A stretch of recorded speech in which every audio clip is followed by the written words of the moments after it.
याद रखना चाहिए, अच्छे और बुरे भावों की उत्पत्ति, ये 10 बातें प्रधान होती हैं। आपके अंदर अच्छे भाव आ रहे या बुरे भाव आ रहे तो उनमें ये 10 बातें प्रधान हैं।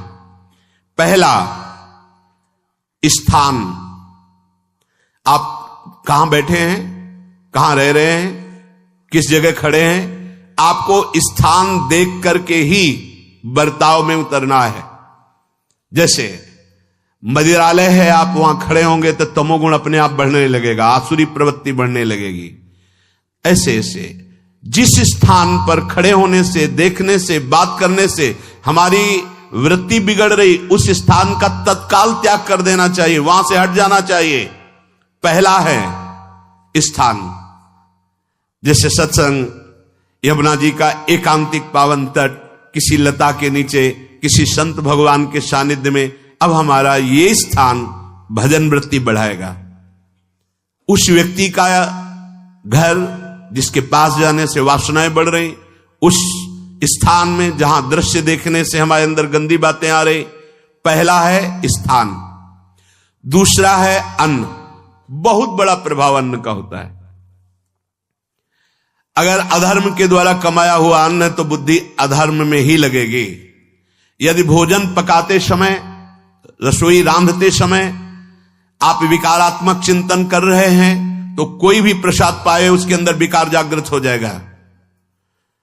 अन्न का बहुत बड़ा प्रभाव पड़ता है। एक बार पूज्य पाद उड़िया बाबा जी महाराज अपने परिकर के साथ भ्रमण में थे तो किसी बड़े धनी मानी ने निमंत्रण दिया, महाराज आज यहीं रुको।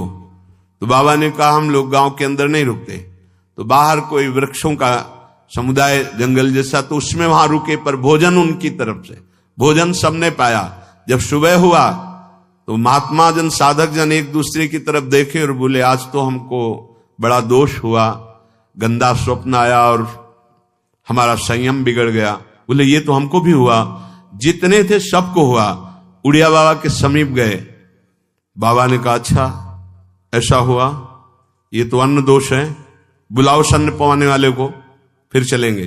बुलाया और बाबा ने कहा बिल्कुल सत्य बोलना, नहीं तो आप जानते हो इतने महात्माओं के संयम को आपने भ्रष्ट कर दिया, सत्य बोलना क्या बात थी। तो उनका महाराज संतान नहीं हो रही थी, सुना था आप बहुत सिद्ध महापुरुष हैं तो आपके परिकर को इसीलिए पवाया, अंदर काम भाव था कि हमारे कामना थी कि संतान उत्पन्न हो, वैसे चिंतन करते हुए बनाया ऐसे। बोले सबका संयम नष्ट कर दिया, होश में, नरक जाने वाली बात मत सोचो। अरे संतों को पवाओ जैसे अपने पुत्र को पवाते हैं, ऐसी भावना करनी चाहिए। आज हो भाग्य तो परिणाम खुद मंगल में निकलेगा। काम भाव से युक्त होकर क्यों बनाया, सब संतों के अंदर विकार पैदा कर दिया। अन्न का प्रभाव पड़ता है, हम जैसा अन्न पाते हैं वैसा। कई बार सुनाया है, सिद्ध महापुरुष पूज्य प्रातः स्मरण श्री बलराम दास जी महाराज झाड़ू मंडल के, यमुना के पावन तट पर ही है, रास मंडल के पास ही, वो अपने एक लता के नीचे बैठे हुए भगवत चिंतन कर रहे थे। अचानक यमुना जिस नजदीक है तो कोई माई स्नान किए हुए निकली तो नेत्रों ने देखा और विकार उत्पन्न हो गया। वयोवृद्ध सिद्ध महापुरुष, उन्होंने कहा आप तो इस शरीर को नष्ट कर दूंगा। शिष्यों ने कहा महाराज ऐसा क्यों? बोले किसी माता के शरीर को देखकर हमारे अंदर विकार क्यों आ गया? ऐसा नहीं, आज तक कभी नहीं हुआ, ऐसा क्यों हुआ? उनका महाराज आपस में सब शिष्यों ने कि कुछ ना कुछ तो खान पान में गड़बड़ी हो गई तभी ऐसा हुआ। बाबा आज परिक्रमा करते हैं वृंदावन की, बाद में आप जो आदेश करेंगे जैसा करेंगे, पहले परिक्रमा। वृंदावन की परिक्रमा का बहुत बड़ा प्रभाव, जब कभी मन आपका ऐसा विक्षिप्त हो, परेशान हो, तत्काल परिक्रमा प्रारंभ कर देना, नाम जप करते हुए। आप देखना परिक्रमा पूरी होते होते शांति हो जाएगी। बाबा ने खूब नाम कीर्तन करते हुए शिष्यों के साथ परिक्रमा दी, मन का विकार शांत हो गया। उनका ऐसा कैसे हो सकता है कि हमारे अंदर विकार आ गया? ये बड़ी सूक्ष्मता का विषय है। कल प्रसाद कहां से आया था? उस समय लाडले गोविंद देव जी महाराज यहीं विराजमान थे वृंदावन में। बोले तो ठाकुर गोविंद देव जी का प्रसाद आया था। लकुट उठाई, गए वो तो भगवत स्वरूप तस्मित तज्जने भेदा भावात, भगवान और भगवान के ऐसे जनों में भेद नहीं होता, वो भगवत स्वरूप होते हैं। गए और कहा बताओ आपका प्रसाद न पावे तो अपराध लगे कि प्रसाद नहीं पाया, और प्रसाद पावे तो हमारे अंदर काम जागृत हो जाए, हम तो मरे ना दोनों तरफ से।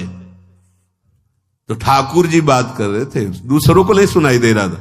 कह रहे थे कि देखो नाराज मत हो, कलकत्ता की वैश्या थी, उसने भोग लगाया, अब उसने भोग लगाया तो हमने चख पाया, तो आपको प्रसाद का किनका लेना चाहिए? किसने कहा था कि पूरा प्रसाद पाइए?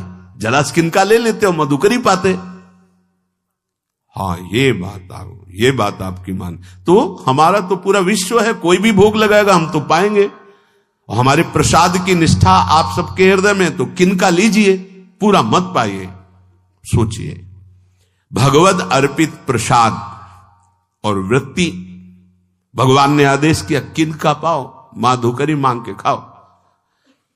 यहां वर्णन कर रहे, यदि हम अन्न थोड़ा भी हमारे अंदर दूषित चला गया, तो जब कभी ऐसी विकार की भावना हो, आपके अंदर विकार बन रहा है, तो खोजिए। आपने कोई दृश्य देखा है, आपने किसी से बात की है, आपने कोई ऐसा संकल्प बनाया, नहीं, तो फिर भोजन दोष आ गया, अब आज उपवास कर दो।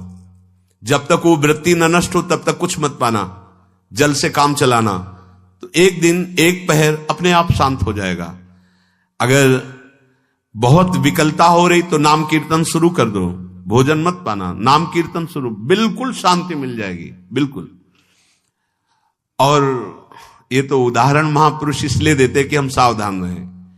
हमारे अच्छे भाव या बुरे भाव में ये 10 बातें बहुत प्रभाव डालती हैं। पहला स्थान, दूसरा अन्न, और तीसरा जल। पानी भी बहुत संभाल के नहीं, आजकल तो देखो प्रायः ऐसे दांत से प्लास्टिक नोचेंगे, ऐसे पानी पिएंगे, कब भरी गई, कहां भरी गई, कैसा पानी, बड़ा देखो कैसा हमारे भजन साधन के लिए विक्षेप पैदा होता चला जा रहा है। पहले सुंदर सरोवरों का जल, मतलब 15 वर्ष तो गंगा जल ही केवल पिया है, जो आकाशवृत्ति से मिला नहीं, गंगा जल ही पिया है। कुआं का जल, फिर आया हैंडपैप का जल, अपवित्र होने लगा। हैंडपैप में जो वाशर, अगर वो कहीं चमड़े का पड़ा हुआ है तो अपवित्र जल हो गया। अब हैंडपैप का भी अंतर ध्यान स्वरूप हो गया, अब तो नहीं दिखाई देता। अब रह गया है मोटर से निकले और फिल्टर में जाए, वो मशीन जो फिल्टर करती पानी को, आरओ, उससे। अब वो जिनके पास है तो है, नहीं तो परिक्रमा लगाया हो, आपको पानी पीने को नहीं मिलेगा। देखो कैसा समय आ गया। भोजन, पहले कोई दगाबाजी भोजन में तो नहीं करता था। गांव में जब जिसके यहां दूध बेचा जाता था ना, उसको बहुत लघु दृष्टि से देखा है, गाय माए एक बराबर होती है, ये दूध बेचता है। 10-5 किलो मठा तो आप ऐसे मांग के ले सकते थे, अगर अड़ोस पड़ोस में वो मठा मिल जाएगा। जब कोई उत्सव होता, फ्री दूध 100, 200, 500 किलो पूरे गांव के सब दे देते, कोई ऐसे बेचता था। अब दूध नहीं, जब बूढ़े लोग बैठते थे कहते थे पानी बिकेगा आगे चल के। आज पानी बिक रहा है, नहीं बिक रहा, पानी बिक रहा है। हमें लगता है सबको ही पैसे से ही पानी है, वो बोतलें नीली नीली नहीं, इतनी बड़ी बड़ी बिकती, उन्हीं से पानी पिया जा रहा है। आगे और समय जल का प्रभाव पड़ता है। जैसे हम गंगा जल पीते थे, सही कहते हैं, कई दिन जब भोजन नहीं मिलता तो पूरी पौष्टिकता गंगा जल से मिलती थी। गंगा माता के जल से ऐसा लगता था मानो हम परम पावन अमृत पान कर रहे हैं, सारी पौष्टिकता मिलती थी। कुएं का जल अपने आप में पौष्टिकता से युक्त होता है, जो हमें चाहिए। आज देखो जल की समस्या हो गई, पवित्र जल पीने के लिए हम तरस रहे हैं। कहां है जल और कैसे मिलेगा जल? या तो आप पैसे वाले हो तो आप खरीद करके पीजिए, नहीं तो अब वो जल नहीं रह गया कि कुएं से निकाला पी लिया या सरोवर से पी लिया, या कैसा दुर्भाग्य है। जल का बहुत बड़ा योग है साधना में। जैसे स्थान का तो परम पावन वृंदावन धाम, अन्न का तो अब हम भगवत प्रसाद पाते हैं, तो जल का बहुत बड़ा योग है। आज दूषित होता चला जा रहा है, क्योंकि अब हाथ की बात नहीं रह गई है कि आप सुंदर कुआं से जल लें या सरोवर से जल लें या आप नदी से जल लें। हाँ, स्वामी जी के लिए लिखा हुआ है कि रोज यमुना स्नान और रोज यमुना जल ही पान। हमारे वृंदावन के समस्त भगवत स्वरूपों का स्नान यमुना जल से ही होता था, हो रहा है और होता ही रहेगा। बिहारी जी के लिए आज भी कलश में भरकर यमुना जल ही जाता है। तो कपड़ा से ऐसे ढक के जब हम 2 बजे परिक्रमा देते थे, तो एक महाभागवत है, वो किसी को छूते नहीं, दूर से कहते छूना मत, बिहारी जी के लिए जल जा रहा है स्नान के लिए बिहारी जी का। फिर चौथा है आपका परिकर, जहां पर रह रहे हैं वो समुदाय, चाहे परिवार हो या आप समुदाय, वो कैसा है, रजोगुणी है, तमोगुणी है, सतोगुणी है या त्रिगुणातीत भागवतिक है, उसका प्रभाव पड़ेगा। पांचवा है आपका पड़ोस, आसपास वाले घर, जैसा है वैसा प्रभाव पड़ेगा आपके ऊपर। पड़ोस निंदनीय है तो बंधन से युक्त होना पड़ेगा। लंका के पड़ोस में रहने के कारण अगाध महिमा वाले समुद्र को बांध दिया गया, रघुनाथ जी ने पुल बांधा और दंड देने के लिए तैयार हो गए थे सरकार, अग्निबाण संधान कर लिया था, पड़ोस के कारण ही तो ना, पड़ोसी रावण था। इसीलिए आस पड़ोस का बड़ा प्रभाव पड़ता है। फिर अगला है दृश्य, इस पे बहुत सावधानी की जरूरत है। ये मोबाइल भगवान चल गए हैं, बहुत विस्तार से चल गए हैं, अब कोई छोटा मोबाइल रखना नहीं चाहता, सब वो स्क्रीन वाला रखना चाहते, टच मोबाइल। दृश्य से बचो, बच्चों, जवानों, बूढ़ों, सबकी वृत्ति जो माया आकर्षित करती, जो दृश्य हम देखने के लिए अंदर से उल्लसित है, वो मोबाइल में सब है, चाहे भागवतिक और चाहे सांसारिक। तो भाई देख लो, गुण दोषमय संसार है, अगर आप दोष ग्रहण करना चाहते तो दोष ले लो, गुण तो गुण। बहुत बहुत खतरनाक विषय है और बहुत लाभदायक विषय है। किसी संत की वाणी एक बार समझ में नहीं आई, अगर हम 10 बार सुने तो समझ में आ जाएगी, ये लाभदायक है।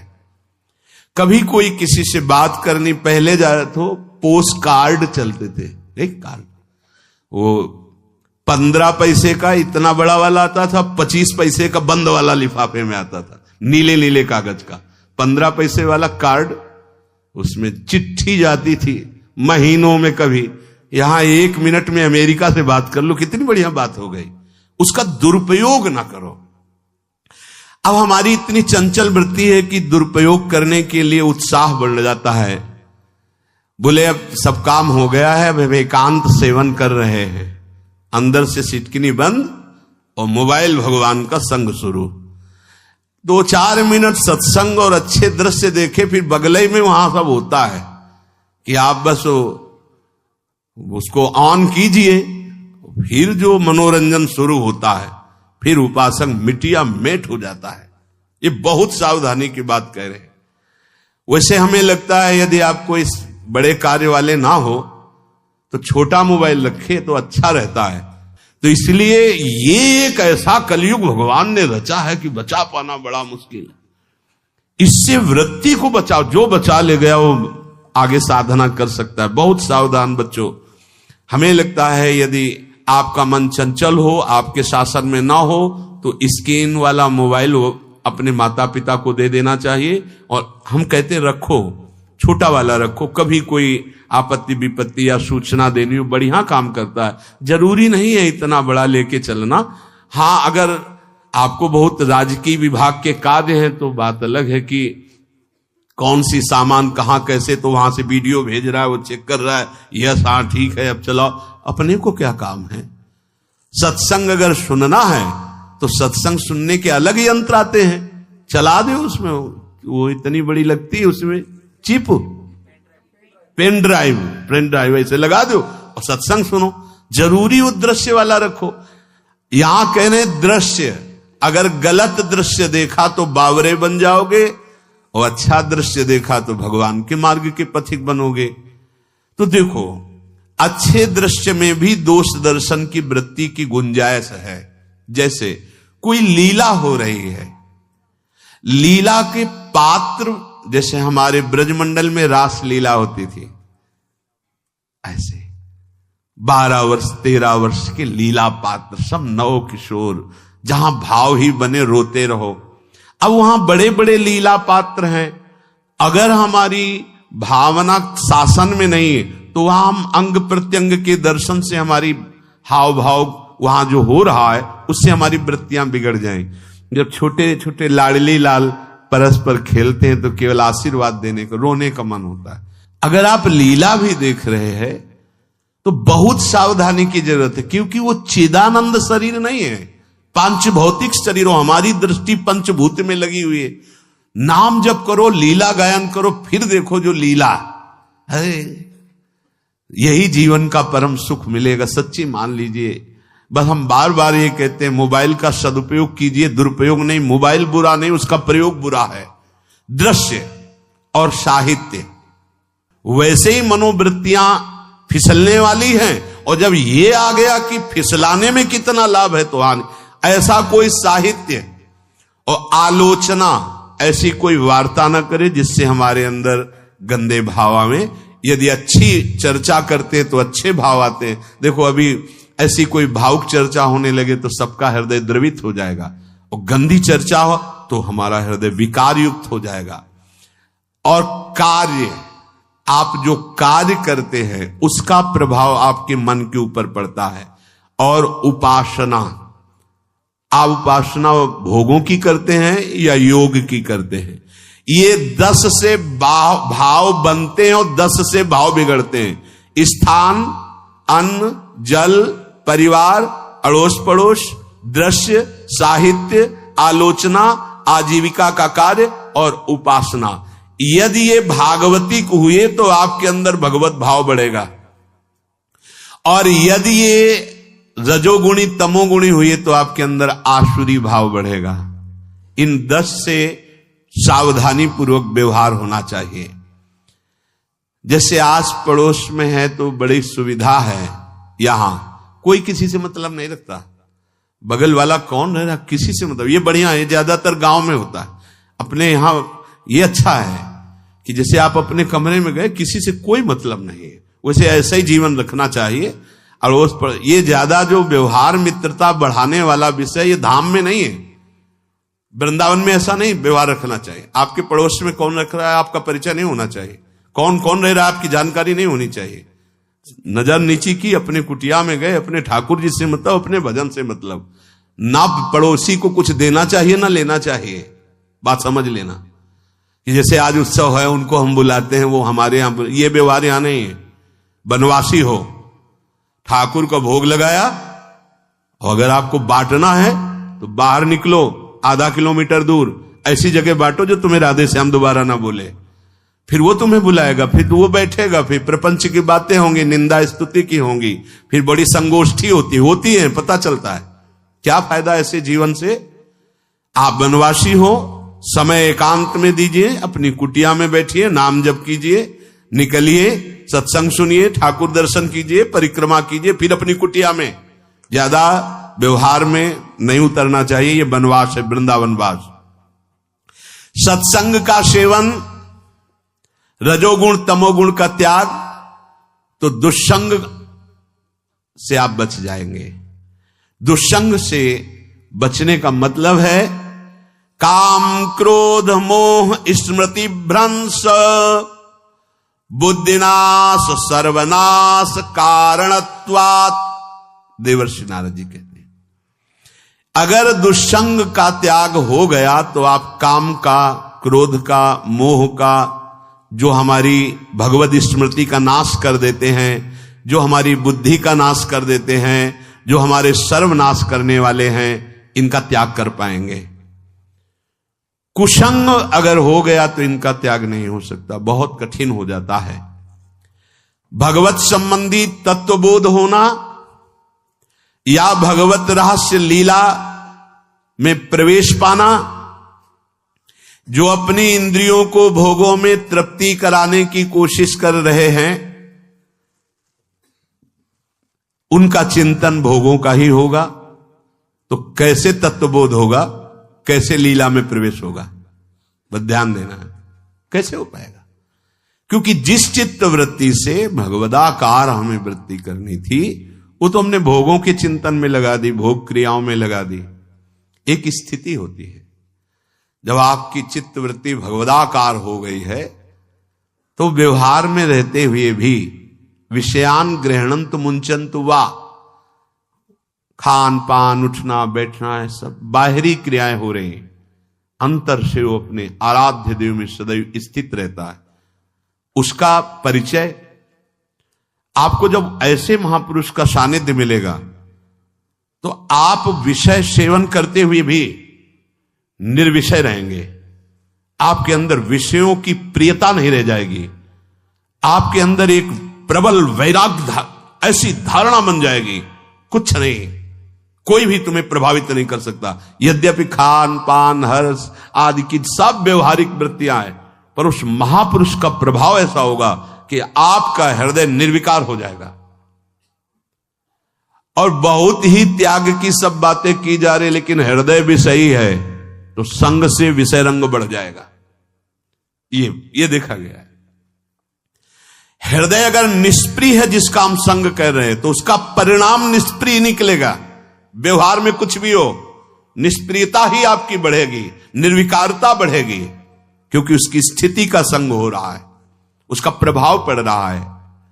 तो सर्वनाश की जड़ है विषय चिंतन। ये बहुत बड़ी बात है।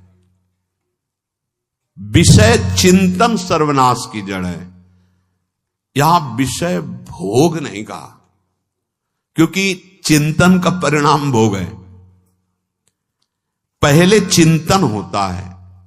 साधक ध्यायतो विषयान पुंसः संगस्तेषु उपजायते, संगात् संजायते कामः, कामात् क्रोधो विजायते, क्रोधात् भवति सम्मोहः, सम्मोहात् स्मृति विभ्रमः, स्मृति भ्रंशात् बुद्धिनाशो, बुद्धिनाशात् प्रणश्यति सर्वनाश। कैसे हुआ? ध्यायतो विषयान पुंसः, विषयों का चिंतन। इसीलिए अनन्यश्चिन्तयन्तु माम भगवान आदेश करते हैं। विषय चिंतन न होने पावे, बिना चिंतन किए आपको कोई भी सुख नहीं मिल सकता। आप देख लीजिए, जगत के किसी भी भोग का सुख नहीं मिल सकता। चिंतन से ही आपको सुख की अनुभूति हो रही है। अगर आप चिंतन ना करें तो आपको कोई सुख नहीं मिलता। आप चिंतन उसका घसीट लिया गया। अगर सुख होता तो भोग में मिल जाता, नहीं मिला। क्यों? कि बोले चिंतन नहीं। किसी को किसी गाढ़ विषय के चिंतन में फंसा दे, फिर उसके सामने भोजन रखे, खीर में नमक डाल दे, सब्जी में चीनी डाल दे और गाढ़ विषय में फंसा दे। तुम्हारा लड़का जो अकेला था, वो ऐसा ऐसा दुर्घटना हो गई, वो अस्पताल में, अब जल्दी से भोजन पाओ और निर्णय बताओ। वो बिल्कुल नहीं बता पाएगा कि खीर में नमक था, सब्जी में चीनी थी। उसका चिंतन वहां फंस गया। अगर ऐसे चिंतन हमारा प्रियाजू में फंस जाए तो संसार के सब क्रियाएं होते हुए भी वो परमहंस है, वो विदेह है। चिंतन, हम लोग चिंतन में चूक कर देते हैं, तो फिर क्रियाओं में हमको बंधना पड़ता है। नहीं, सच्ची माने कोई भी क्रिया उसे बांध नहीं सकती। तो क्या जिनका भगवत चिंतन होता है वो असत क्रियाएं भी करते हैं क्या? तो बोले जब चिंतन ही नहीं तो असत क्रियाएं कैसे हो सकती है? पहले क्रिया के असत चिंतन होता है। आप देखना, कोई भी कार्य पहले चिंतन होता है। इसीलिए यहां कह रहे हैं ध्यायतो विषयान पुंसा संगस्तेषु उपजायते। पहले सबसे पहले विषय का चिंतन होता है। अगर विषय का चिंतन ना होने पावे तो आपको कोई फंसा ही नहीं सकता भोग, कोई भी भोग नहीं फंसा सकता। जहां विषयों का चिंतन हुआ तो संग की प्राप्ति, विषय भोग की प्रबल इच्छा, प्रबल आसक्ति, और वो जो चिंतन हुआ था वही आपको सुख दे रहा है। वही, वहां सुख नहीं है, आपके चिंतन का वहां सुख। जैसा चिंतन, अगर आपका चिंतन विक्षिप्त कर दिया जाए, एकाग्र ना होने पाओ, तो किसी में आपको सुख नहीं मिलेगा पक्का।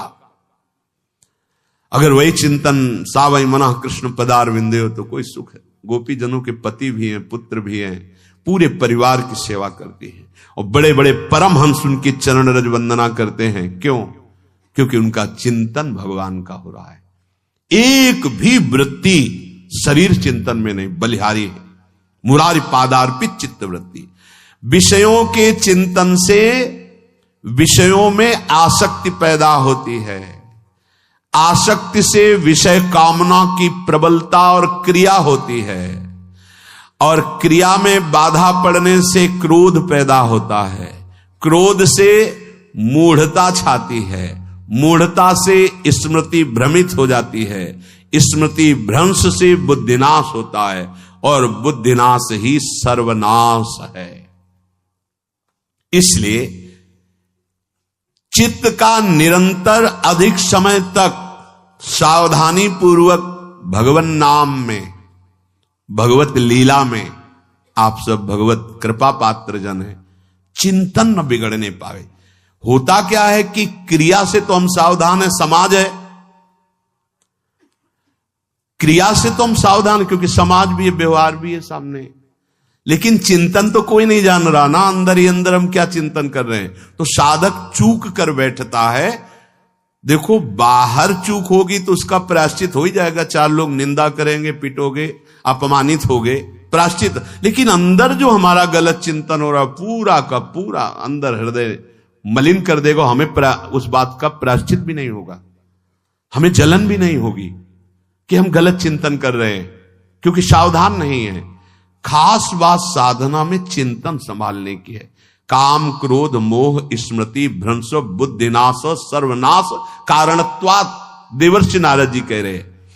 चित्त का जहां अधिक चिंतन होता है वही हमारी तन्मयता बन जाती है, वही हमारा स्वरूप होने लगता है। बोले बहुत कामी पुरुष है, बोले बहुत क्रोधी पुरुष है, बोले बहुत नीच पुरुष है, पूरा संबोधन होने लगा उसके लिए, क्योंकि वो उसी चिंतन से, वैसी क्रियाओं से। अरे बोले तो बड़े भगत हैं, भगवान के स्वरूप है साक्षात। जो हम अधिक चिंतन करते हैं वही क्रियान्वित होता है, जो क्रिया होती, चिंतन होती, वैसे हमारा स्वरूप बन जाता है, वैसे हमारी स्थिति हो जाती है। सांसारिक विषयों और विषयी पुरुषों का शरीर संग, वाणी संग, मन के द्वारा संग, ये आपके अंदर विषय चिंतन बढ़ा देगा, विषय क्रियाओं में लगा देगा। इसलिए बहुत सावधान। विषय में कोई ताकत नहीं है, विषयासक्ति दुर्गति कर देती है। एक बार देवर्षि नारद जी जनक जी से कहा कि आप विदेह राज कैसे हैं, पत्नी भी है, परिवार भी है, सब वैभव भी है, वो आप एक राजा होते हुए विदेह राज। उनका आज विश्राम कीजिए, कल सुबह चर्चा करेंगे। तो रात्रि में अपने शयन गृह में देवर्षि नारद जी को शयन कराया और अपनी अर्धांगिनी से कहा कि आप जाकर शयन कीजिए देवर्षि नारद जी के साथ, जो आज्ञा। अब वहां देवर्षि नारद जी के समीप जब नारद जी ने देखा कोई स्त्री, तो शकिल गए और शकिल गए। वो तो आज्ञा जैसी हुई थी, जब दीवाल मिली तो दीवाल की तरफ मुंह करके लेटे रहे। अर्धरात्रि में उठी और चली गई। देवर्षि नारद जी सुबह गए और कहा कि ये क्या मजाक था आपका, यदि आपको ऐसा ही व्यवहार करना था तो आप हमसे कह देते, तो हम बाहर जाकर शयन करते, आपने ऐसा क्यों किया। क्या हुआ महाराज? जब हम वहां शयन कर रहे थे, कुछ रात्रि व्यतीत होने पर आपकी अर्धांगिनी आई और लेट गई सैया पे। उनको पता नहीं कि एक देव ऋषि के साथ ऐसा व्यवहार नहीं कर। फिर क्या हुआ महाराज? फिर हम और खेलते गए, फिर दीवाल मिली तो उधर मुंह करके फिर सो गए। तो तुमने स्त्री को दीवाल नहीं समझा, दीवाल को दीवाल समझा। यही आप में और हम में फर्क है। आपके लिए जैसे दीवाल निश्चिंतता का कारण है, ऐसे ही हमारे लिए स्त्री होते हुए भी वो दीवाल की तरह ही है, किंचन मात्र विकार उत्पन्न नहीं कर सकती। यही अंतर है। इसी बात से हमको विदेहराज कहते हैं। ये स्थिति अब कह दे स्त्री शरीर और दीवाल में क्या ज्ञान की विशेषता? वो जड़ है और चैतन्य नहीं। ये शरीर भी जड़ है, चैतन्य आत्म तत्व है। पंचभूतों से दीवाल बनी है।